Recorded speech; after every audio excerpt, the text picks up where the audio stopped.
Alright, what's up guys? My name is Zach and today I am driving a 1990 Isuzu Impulse XS. Up front is a 1.6 liter inline 4 and down below is a 5-speed manual transmission. Now I am super excited to be driving this here Impulse XS for a bunch of reasons. First of all, you don't see many Isuzus anymore and I'm excited to share that with you. But also, I just think that this car is so unique and interesting as it is, and that's always exciting to me. But before we get on to anything else, I have a website, zachpradel.com, where you can buy stickers like this retro sticker pack or big friggin' bottle sticker, both with free shipping. You could also submit your own vehicle to be reviewed by me through a quick and easy submission form, and you could read my behind the scenes blog to see what I'm filming before it comes out on the channel. But let's get back to that 1.6 liter dual overhead cam inline 4 under the hood. Well, it makes a modest 130 horsepower, which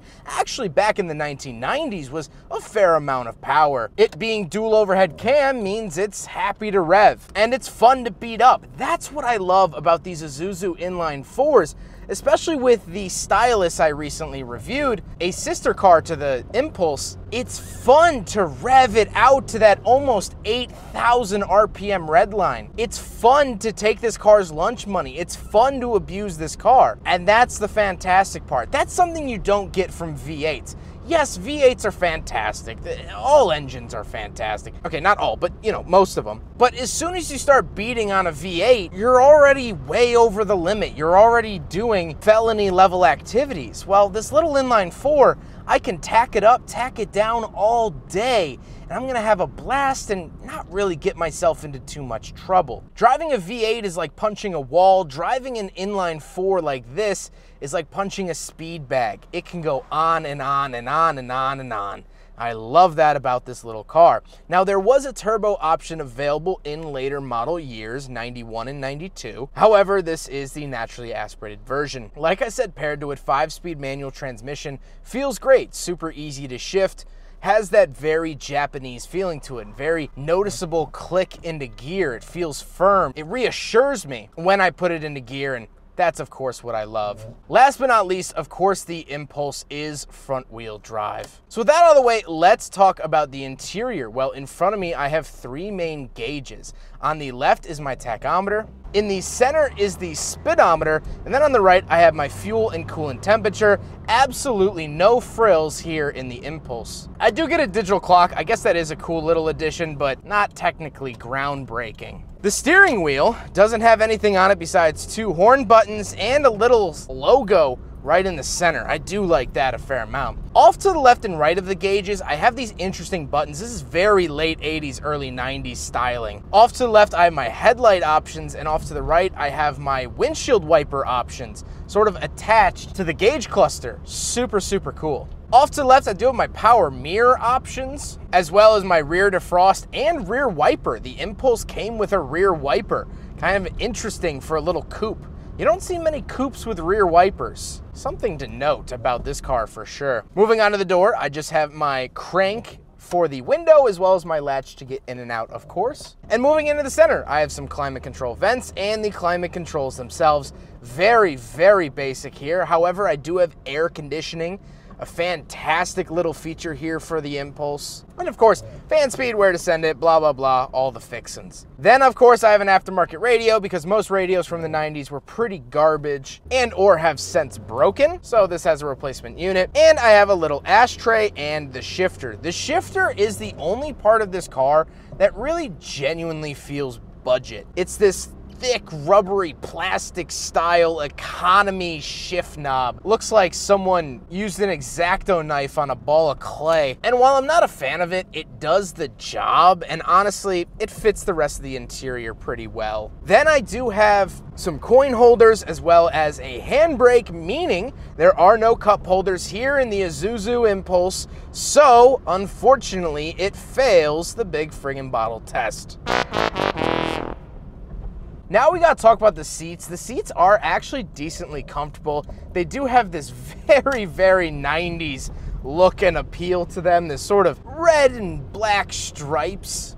Definitely something you don't see in modern cars, or at least a style you don't really see in modern cars. That's always fun for me to look at. However, even though this is a coupe, we do have back seats, so let's go do a back seat review. All right, well, by definition, I'm in the car.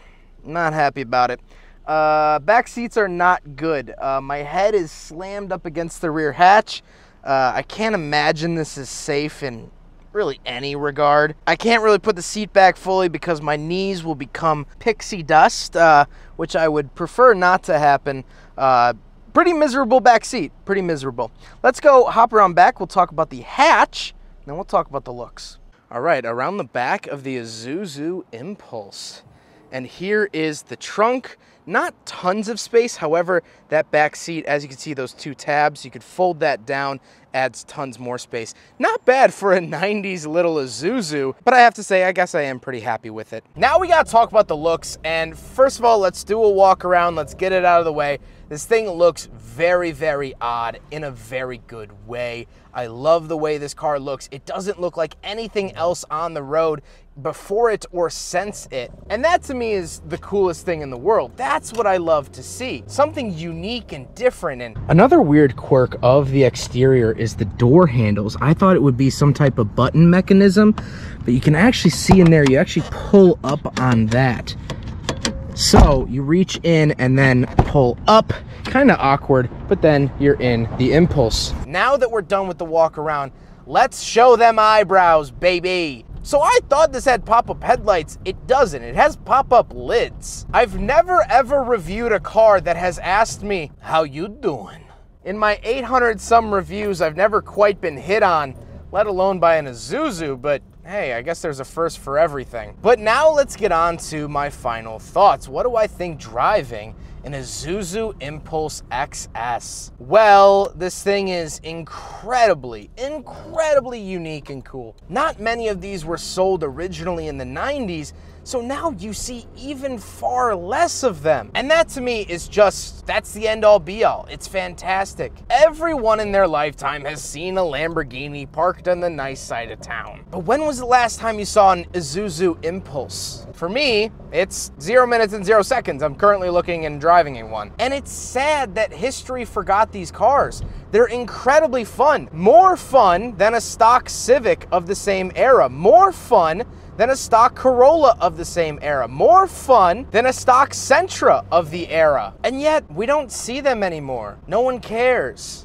In this recent JDM wave where all of a sudden people realize that Japan made really cool cars 30 years ago, and the Skyline is going for huge money, the Supra is going for huge money, the RX-7 is going for huge money, the NSX is going for huge money, these are still affordable because no one knows. And sure, no one cares, but you have to first know what it is in order to care. And I think the public has struggled with part A. Well, today I'm aiming to change that. I hope you learned something about the Isuzu Impulse. Maybe you learned the fact that these exist, because I didn't really before William reached out to me with his. So up until recently, I would be on that list too. But hopefully, with any luck, you can take your name off that list of people who didn't know about this car. And maybe you could slide yourself onto the list of people that love them. I know my name's on there.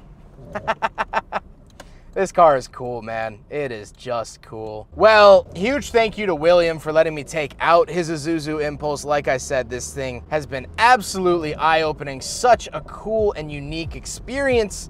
And that is all thank you to him. But I hope you guys enjoyed the video. Don't forget to rate the video, comment on the video, and subscribe if you really liked it. Take care, guys.